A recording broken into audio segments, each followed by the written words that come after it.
नमस्कार दोस्तों, मैं रवि आपका डिफरेंट मैथ पर स्वागत करता हूं। आज के इस लेक्चर में देखेंगे द्विघात समीकरण जो होते हैं उनके रूट्स कैसे निकाले जाते हैं और ये रूट्स टाइप के क्वेश्चन ज़्यादा कंफ्यूजिंग होते हैं, ये बच्चों को कम समझ में आते हैं। तो आज के इस लेक्चर में ये क्लियर हो जाएंगे, आप देखिएगा। तो यहाँ पर सबसे पहली प्रोसेस होती है, आपको बता दिया जाएगा कि इस द्विघात समीकरण के मूल निकालिए, यानी कि इंग्लिश में कहेगा रूट्स निकालिए। तो यहाँ पर हम सबसे पहले क्या करेंगे, इसका इसमें मल्टीप्लाई करेंगे। तो यहाँ पर 5√2 मल्टीप्लाई में √2 आएगा तो ये पूरा 5 गुणे 2 हो जाएगा। √2 पूरा 2 हो जाता है। तो यहाँ पर फैक्टर आए 5 और 2। 5 और 2 को फैक्टर अगर आप जोड़ें तो यहाँ पर 7x हो जाएगा और अगर गुणा करें तो 10 हो जाएगा। तो यहाँ पर इसके फैक्टर जो आएंगे वो क्या होंगे, √2x² प्लस 5x प्लस यहाँ पर 2x कर सकते हैं, इक्वल टू 5√2 इक्वल टू 0 यहाँ पर हो जाएगा। यहाँ पर देखेंगे तो हम इसमें क्या कॉमन ले सकते हैं, इसमें कॉमन इन दोनों स्टेप में कॉमन x ले सकते हैं। √2 कॉमन नहीं ले सकते हैं क्योंकि यहाँ पर √2 नहीं मिलेगा हमें, क्योंकि यहाँ पर 5 है। तो यहाँ पर x कॉमन लेंगे, वैल्यू अंदर बचेगा √2x प्लस 5 और यहाँ पर √2 वैल्यू कॉमन लेंगे तो यहाँ क्या बचेगा अंदर हमारे पास, यहाँ पर एक √2, दो पूरे 2 में 2 √2 होते हैं, एक √2 कॉमन बाहर चला गया तो एक √2 बचेगा। तो एक √2 और ये x प्लस यहाँ से एक √2 कॉमन गया, 5 बचेगा, इक्वल टू में 0 लगा दें। ये वैल्यू कॉमन ले लीजिए अब, तो यार √2x प्लस 5 और यहाँ पर x प्लस √2 हो जाएगा, इक्वल टू में 0। अब या तो ये 0 रहा होगा या तो ये 0 रहा होगा, कोई दोनों में से एक 0 रहा होगा। तो यहाँ पर हम ऐसे कर लेते हैं, या x plus √2 equal to 0। x की वैल्यू यहाँ आएगी -5/√2 और यहाँ पे x की वैल्यू आएगी आपकी माइनस का √2। तो यहाँ पर दो वैल्यूज आ गई हैं किसकी, x की, यानी यही रूट्स होंगे x के। तो इस टाइप के क्वेश्चन एग्जाम में पूछे गए हैं कई बार, जो रूट में आते हैं तो इनमें बच्चे थोड़ा सा कंफ्यूज हो जाते हैं। तो ध्यान से देखिएगा, इनको सब आपको समझ में आ जाएगा। अगला क्वेश्चन है, इसी पर बेस्ड है, 2x²। यहाँ पर क्वेश्चन लिखे हुए हैं हमारे पास, एनसीईआरटी बुक के ही क्वेश्चन है ये, प्लस 1/8 ऐसा द्विघात समीकरण है आपके पास। दूसरा नंबर क्वेश्चन एनसीईआरटी बुक में आपको मिल जाएगा ये क्वेश्चन। तो यहाँ पर सबसे पहला काम है कि आपको जो बटे में संख्या दी होती है उसको हमें सब में गुणा कराना पड़ता है। तो यहाँ पे 8 है तो इसमें हम गुणा कराएंगे तो 16x हो जाएगा और इसमें हम गुणा कराएंगे तो 8x, इसमें गुणा कराएंगे तो 8/8 1 ही बचेगा।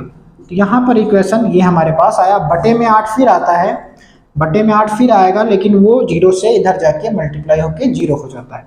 तो यहाँ पर हमारे पास इक्वेशन जो बना वो कैसा है, 16x² माइनस 8x प्लस 1। यहाँ पर 16 के, अब देखिए यहाँ पर गुणा होगा, 16 कम 16, तो 16 के फैक्टर करने हैं कि 8x हमें मिल जाए, जोड़ने या घटाने पर और गुणा करने पर 16 ही मिले। तो यहाँ पर देखते हैं, 4 जानते हैं, 4 चौक 16 होता है और 4 + 4 अगर हम करेंगे तो 8 मिल जाएगा हमें। तो यहाँ पर इसके फैक्टर क्या होंगे, 4x माइनस का 4x प्लस का 1 इक्वल टू में 0। दो स्टेप कॉमन ले लीजिए आप यहाँ से। यहाँ कॉमन जो होगा, कॉमन का अर्थ होता है क्या चीज़ दोनों में ज़्यादा से ज़्यादा भाग दी जा सकती है। तो 4 का भाग दिया जा सकता है और x का दिया जा सकता है, तो 4x आ जाएगा, यहाँ पर पूरा कट जाएगा तो 1 आएगा।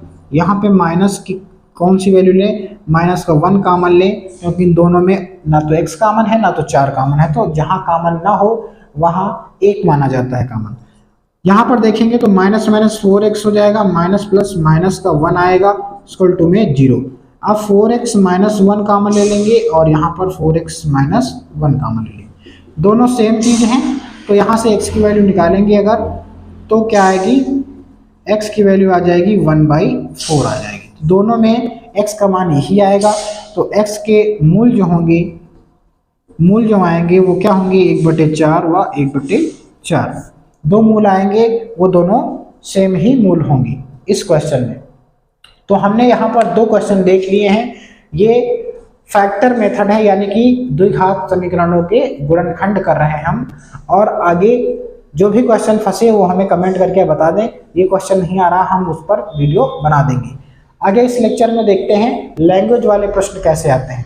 लैंग्वेज वाले क्वेश्चन भी बहुत महत्वपूर्ण है। इसमें लैंग्वेज वाले प्रश्न में क्या कहा गया है, ये देखिएगा। एनसीईआरटी बुक अगर है आपके पास तो उसमें से देख लीजिए, नहीं एक ऐप इंस्टॉल कर लीजिए। ऐप इंस्टॉल करने का पहले आप प्ले स्टोर पर जाएं, वहाँ पर एनसीईआरटी बुक्स एंड सॉल्यूशन लिखिए, उसमें ग्रीन आइकन का एक ऐप आएगा, वो डाउनलोड कर सकते हैं। उसमें पूरी एनसीईआरटी बुक्स आपको मिल जाएंगी। तो अगला क्वेश्चन है कि ऐसी दो संख्याएं ज्ञात कीजिए जिनका योग 27 हो और इनका गुणनफल 182 हो। तो यहाँ पर देखते हैं, अगला क्वेश्चन है, शायद ये दूसरे का पहला है, देख लीजिएगा आप लोग, ठीक है।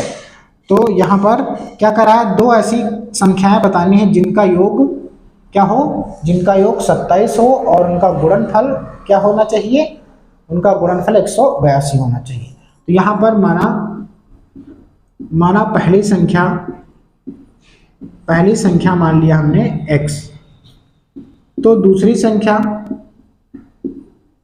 संख्या जो आएगी वो होगी 27 माइनस एक्स। क्यों 27 माइनस एक्स होगी, क्योंकि दो संख्याओं का योग 27 है, तो एक मान लिया x है तो दूसरी 27 में से घटाएंगे तभी तो मिलेगी। तो हमने कह दिया कि पहली संख्या x है तो दूसरी 27 माइनस एक्स होनी चाहिए। प्रश्नानुसार क्या कहा इसने, प्रश्नानुसार कहा कि अगर इन दोनों संख्याओं का गुणा कर दिया जाए, इनका गुणनफल जो है वो 182 के बराबर है। तो x गुणे 27 माइनस एक्स इक्वल टू में 182 हमने कर दिया। तो यहाँ पर हमने क्या किया, गुणा कर दिया इसका अंदर मल्टीप्लाई होगा 27x हो जाएगा, माइनस का x स्क्वायर और इधर 182। ये सारी वैल्यू इधर लाएंगे तो ये प्लस का हो जाएगा, ये माइनस का हो जाएगा।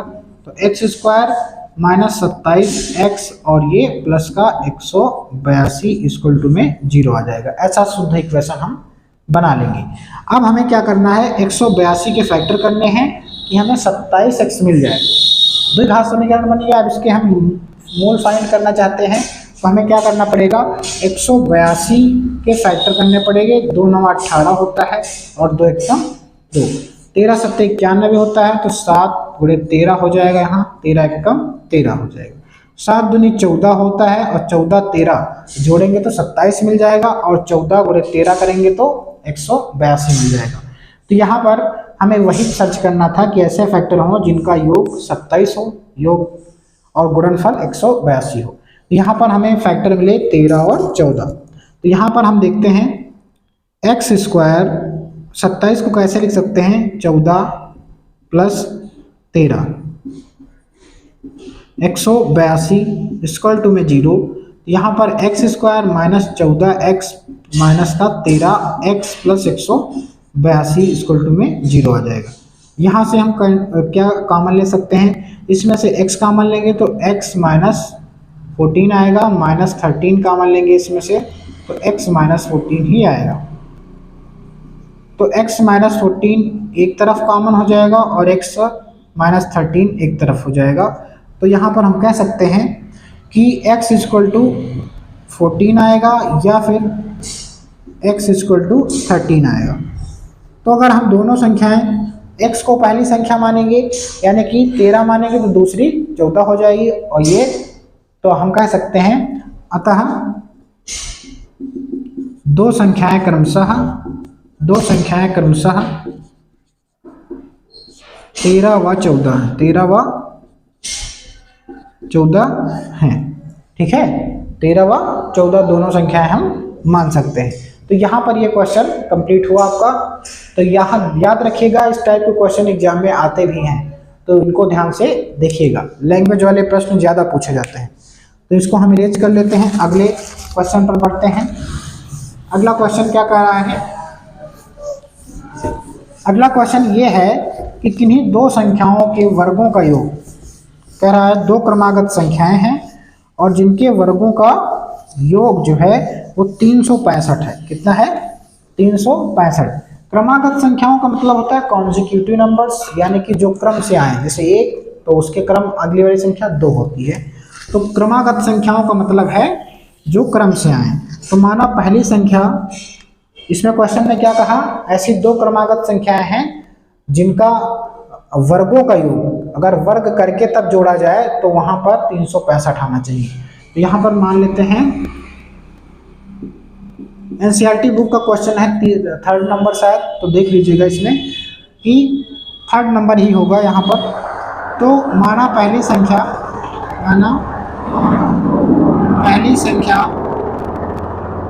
x मान लिया हमने, दूसरी क्रमागत संख्या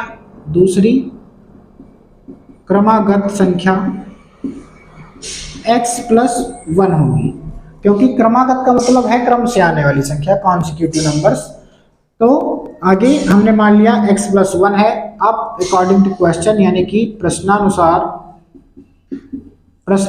जो होगा वो क्या होगा, प्रश्नानुसार कहा इन दोनों संख्याओं के वर्गों का योग, वर्गों का मतलब इसका स्क्वायर करना पड़ेगा, यानी x का स्क्वायर भी करेंगे और x + 1 का भी स्क्वायर करेंगे, तब इनको जोड़ेंगे तो 365 के बराबर आ जाएगा, ऐसा प्रश्न में कहा है। तो इसका स्क्वायर करेंगे तो x² प्लस यहाँ होगा x² a² हो गया प्लस b², 1 का स्क्वायर आ जाएगा प्लस 2ab यानी 2x आ जाएगा, इक्वल टू में 365 हो जाएगा। यहाँ से x कितने हो जाएंगे, 2x² हो जाएंगे, यहाँ 1 ही आएगा और यहाँ 2x आ जाएगा, इक्वल टू में 365 होगा। यहाँ से 1 माइनस कर सकते हैं तो कितना बचेगा, 2x² प्लस 2x, और ये इस तरफ आएगा तो हम कह सकते हैं 364 बचेगा ये, क्योंकि एक इसमें से घटा देंगे हम, ठीक है। अब 2 का कॉमन ले लीजिए इसमें, तो 2 हट जाएगा, 2 सब में डिवाइड होगा तो x² यहाँ बचेगा, 2 का सब में भाग दे रहे हैं तो यहाँ पर x बचेगा, यहाँ पर 182 बचेगा आपके पास, काट के देख लीजिए, 2 से भाग देंगे, 2 1 कम 2, 2 8 16, 2 4 4 हो जाएगा। अब हमारे पास जो इक्वेशन है वो ये है द्विघात समीकरण, इसके हमें फैक्टर करने हैं। तो हमें अभी 182 के फैक्टर किए थे तो आया था 14 13, आप चाहें तो 2 2 करके कर सकते हैं, कोई दिक्कत नहीं। हमें यहाँ पर 1 लाना है तो 14 में से 13 घटाएंगे तो 1 मिल जाएगा, गुणा करेंगे तो 182 ही मिल जाएगा। तो यहाँ पर फैक्टर हो जाएंगे 14x माइनस 13x और 182 इक्वल टू में 0। यहाँ पे x कॉमन लीजिए, x + 14 हो जाएगा और -13 कॉमन लेंगे तो यहाँ पर x + 14 हो जाएगा। यहाँ की बात करें तो x + 14 कॉमन होगा और ब्रैकेट के बाहर वाली चीज x - 13 लिखेंगे दूसरे ब्रैकेट में, तो यहाँ पर x की वैल्यू एक -14 आ जाएगी और x की वैल्यू एक आएगी 13। तो पॉजिटिव वाली नंबर लेंगे, माइनस नेगेटिव वाले नंबर नहीं लेंगे।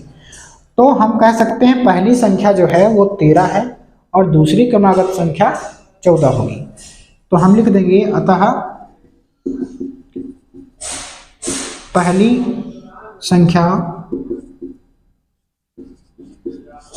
13 है व दूसरी क्रमागत संख्या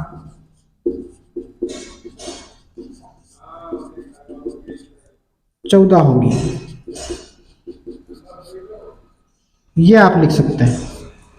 तो ये आपका जो अगला नंबर क्वेश्चन है ये एनसीईआरटी बुक के ही, प्योर एनसीईआरटी बुक के क्वेश्चन हैं, तो इम्पोर्टेंट भी हैं, एग्जाम में आ भी सकते हैं। तो यहाँ पर ये क्वेश्चन भी हमने नोट कर लिया। अब आगे बढ़ते हैं नेक्स्ट क्वेश्चन पर, ध्यान दीजिएगा कौन सा क्वेश्चन है अगला। देखिए यहाँ पर अगर हम बाई चांस मान लीजिए कि हम क्वेश्चन नोट करते हैं तो क्वेश्चन नोट करने में ज़्यादा समय जाएगा, तो इससे अच्छा है कि आप लोग एनसीईआरटी बुक तो होगी ही आपके पास, तो बुक लेकर बैठे आप, ठीक है, ताकि क्वेश्चन मिलाते जाए कि ये क्वेश्चन यहाँ का है, क्वेश्चन यहाँ का है। क्योंकि हम यहाँ पर अगर क्वेश्चन नोट करेंगे तो काफ़ी टाइम हो जाएगा, और इतना टाइम अगर होने की वजह से तो 2 ही 4 क्वेश्चन हो पाएंगे, ज़्यादा क्वेश्चन नहीं हो पाएंगे। जबकि 20 मिनट के वीडियो में ही 1.5 GB 2-3 GB बन जाता है डाटा, तो उसको कंप्रेस करके कम किया जाता है, तब जाके कहीं अपलोड हो पाता है वीडियो, ठीक है। तो उतनी MB या उतना डाटा नहीं होता है, क्योंकि 1.5 GB मिलता है, तो इसलिए हम क्वेश्चन नहीं नोट करते हैं। क्वेश्चन आप लोग बुक से देख लीजिएगा। अगला क्वेश्चन हम देखते हैं यहाँ पर समकोण त्रिभुज। यहाँ पर हमारे पास एनसीईआरटी बुक नहीं है, तो हम ऐप से क्वेश्चन नोट करते हैं, उसके बाद आपको बताते हैं, ठीक है। तो समकोण त्रिभुज है जिसकी ऊंचाई इसके आधार से 7 सेंटीमीटर कम है। यदि कर्ण 13 हो तो अन्य भुजाएं ज्ञात कीजिए। ध्यान दीजिए, इसमें क्या कहा कि अगर एक समकोण त्रिभुज है, ऐसे है समकोण त्रिभुज है ऐसे, ठीक है, इसकी जो ऊंचाई है वो आधार से 7 सेंटीमीटर कम है। यानी आधार को अगर हम मान लें, आधार बराबर x, क्या मान लें, आधार x मान लें, तो ऊंचाई जो होगी वो क्या होगी, ऊंचाई जो होगी इसकी वो x माइनस 7 सेंटीमीटर या कुछ भी होगी यूनिट डिजिट में। और इसकी कर्ण 13 है, कर्ण क्या है, 13 है। यही कहा ऊंचाई 7 कम है, तो हम मानेंगे, हल लिखेंगे यहाँ, माना त्रिभुज का आधार x मीटर, ऐसे मान सकते हैं, या सेंटीमीटर में हो तो सेंटीमीटर मान सकते, सेंटीमीटर में है तो सेंटीमीटर मानेंगे। तो यहाँ पर त्रिभुज का आधार मान लिया x सेंटीमीटर, तो ऊंचाई क्या होगी, तो ऊंचाई जो होगी वो होगी x माइनस 7 सेंटीमीटर, क्योंकि उसने कह दिया था कि जो ऊंचाई होगी वो आधार से 7 कम होगी, क्वेश्चन में कहा है। आगे क्या कहा, कर्ण क्या है हमारे पास, कर्ण दे दिया है इसने 13 सेंटीमीटर। कितना दे दिया है, 13 सेंटीमीटर ये दिया है, ये लिख लीजिएगा, दिया है। आगे हम कौन सा सूत्र लगाएंगे, हमें x की वैल्यू निकालनी है पाइथागोरस प्रमेय द्वारा, ठीक है। कौन सा, पाइथागोरस प्रमेय द्वारा। ये प्रमेय क्या होती है, पाइथागोरस प्रमेय क्या है, जो सबसे बड़ी भुजा का वर्ग है अन्य दो भुजाओं के वर्गों के योग के बराबर होता है। तो यानी कर्ण का स्क्वायर नाम दे सकते हैं ए, बी और सी। तो यहाँ पे जो सूत्र होगा, कर्ण का स्क्वायर AC स्क्वायर बराबर AB square plus BC square, ये सूत्र होता है। कर्ण स्क्वायर बराबर आधार स्क्वायर प्लस लंब स्क्वायर। तो इसको हम लिख लेते हैं 13 का स्क्वायर, यहाँ पर AB कितना है x स्क्वायर, यहाँ पर x माइनस 7 का स्क्वायर। इसको आप सॉल्व करना हमें। तो यहाँ पर 13 3 169 होगा, यहाँ x स्क्वायर, यहाँ पर x square, a square minus b square का फार्मूला खुलेगा। तो a स्क्वायर प्लस 7 का स्क्वायर और यहाँ पर माइनस 2ab, 2a का मतलब x, b का मतलब 7, ऐसे हो जाएगा।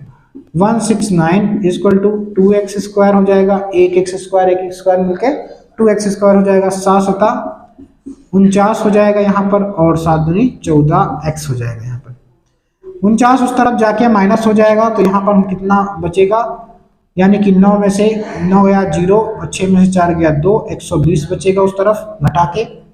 2x स्क्वायर माइनस 14x और उस तरफ 120 है, तो इसको हम करेक्टली अगर लिखें तो 2x स्क्वायर माइनस 14x, 120 को इधर लाएंगे तो 120 इक्वल टू में 0 आ जाएगा। 2 से चाहे तो भाग भी दे सकते हैं, 2 से भाग करेंगे तो x स्क्वायर बचेगा, यहाँ 7x बचेगा और यहाँ पर क्या बचेगा आपका 60 बचेगा, इक्वल टू में 0। अब हमें x की वैल्यू निकालनी है, 60 के ऐसे फैक्टर करने हैं हमें कि क्या मिल जाए, हमें 7 मिल जाए। तो 60 के फैक्टर करेंगे तो क्या होगा, 30 है और यहाँ पर 15 है और 3 पछे 15 होता है, 5 1 5।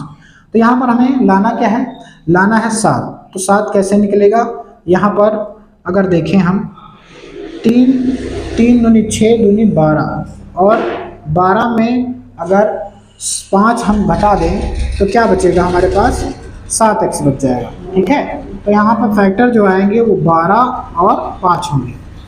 तो यहाँ पर देखेंगे x square minus 12x minus 5, direct कर सकते हैं 5x और माइनस का 60 इक्वल टू में 0। तो इसको हम रफ कर लेते थोड़ा सा ताकि हमें ऊपर जगह मिल जाए। तो यहाँ पर x स्क्वायर माइनस होगा 12x प्लस का होगा 5x माइनस का 60, यहाँ पे फैक्ट कामन लेंगे तो x कामन, x माइनस 12, यहाँ 5 कामन लेंगे तो x माइनस 12 हो जाएगा। तो यहाँ पर ये कामन लेंगे x माइनस 12 और x प्लस 5 हो जाएगा, इक्वल टू में 0। x बराबर 12 हो जाएगा, यहाँ पर x बराबर -5 हो जाएगा। तो -5 की संख्या मत लीजिए, प्लस वाली ले लीजिए। तो x की वैल्यू क्या आई हमारे पास, x की वैल्यू आ गई हमारे पास 12। और x की वैल्यू 12 है तो यहाँ पर ऊंचाई कितनी होगी, 12 में से हम 7 घटा देंगे तो 5 बचेगा। तो हम कह सकते हैं कि अतः ऊंचाई जो आएगी वो 5 सेंटीमीटर होगी और आधार जो होगा, आधार बराबर 12 सेंटीमीटर हो जाएगा। तो यहाँ पर ये क्वेश्चन भी हमने कर लिया है। ठीक है, ये क्वेश्चन भी इम्पोर्टेंट है, आप देख लीजिएगा इसे। बढ़ते हैं नेक्स्ट क्वेश्चन पर। हम ये क्वेश्चन इरेज कर लेते हैं। आप चाहे तो फोटो ले सकते हैं या फिर आप क्या करें, स्क्रीनशॉट ले लीजिए या नोट ही कर लीजिए। ठीक है,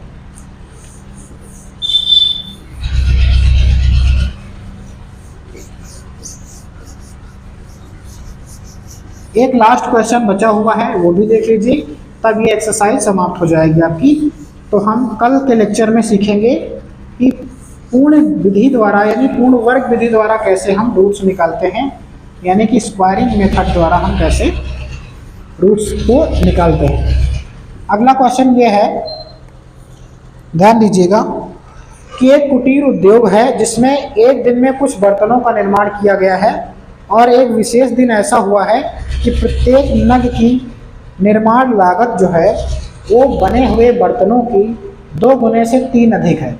यानी जो एक नग की निर्माण लागत है वो क्या है कि जितने बर्तन बने हैं उनके 2 गुने से 3 अधिक है। तो उसकी निर्माण लागत टोटल 90 रुपये थी। तो आपको बताना है कि बर्तनों की संख्या क्या थी। तो चलिए देखते हैं,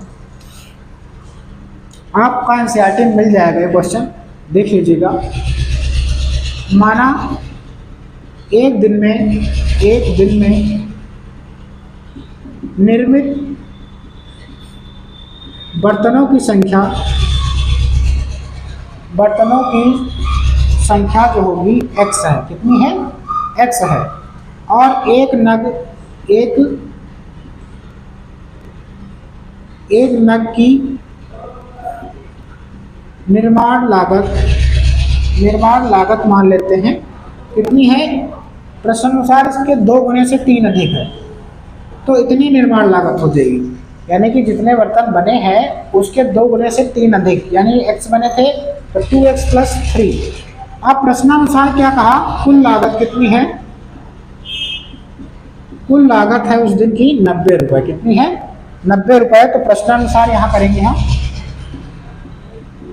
प्रश्नानुसार भाई यहाँ पर एक नग की निर्माण लागत कितनी है, तो टोटल की कितनी होगी, x इंटू ये, तो हम कह सकते हैं x गुणे 2x + 3 इक्वल टू 90 के बराबर होगी। यहाँ गुणा कराएं 2x² + 3x और यहाँ पर 90 आ जाएगा। ये बात समझ पाए, 2x² + 3x और यहाँ पर हम -90 कर सकते हैं इक्वल टू में 0। 90 के फैक्टर ऐसे करने हैं कि आपको 3 मिल जाए, 90 के नहीं, यहाँ से गुणा होगा 180 हो जाएगा। तो 180 के फैक्टर आपको करने हैं। तो 90 आ जाएगा, 45 आ जाएगा, 2 से भाग करेंगे और 15 आ जाएगा। यहाँ देखिए 3 दूनी 6 और 6 दूनी 12 और यहाँ कितना है, 15 है। तो 15 में से 12 घटाएंगे तो 3x मिल जाएगा। यही हम कर देंगे, 15x में से हमने घटा दिया है 12x 90। यहाँ पे क्या कॉमन है, x कॉमन है, तो x कॉमन हो जाएगा। तो यहाँ बचेगा कितना, 2x + 15 बचेगा। यहाँ पे क्या कॉमन है, 6 कॉमन हो जाएगा। तो 6 कॉमन होगा तो यहाँ 6 दूनी 12 और यहाँ 15 चक्का 90। यहाँ पे कॉमन क्या होगा, 2x + 15 और यहाँ पर x - 6 हो जाएगा इक्वल टू में 0। 2x + 15 बराबर 0 या फिर x - 6 बराबर 0। यहाँ पर x की वैल्यू 15 बटे माइनस का 2 आएगा, यहाँ पर x की वैल्यू 6 आ जाएगा।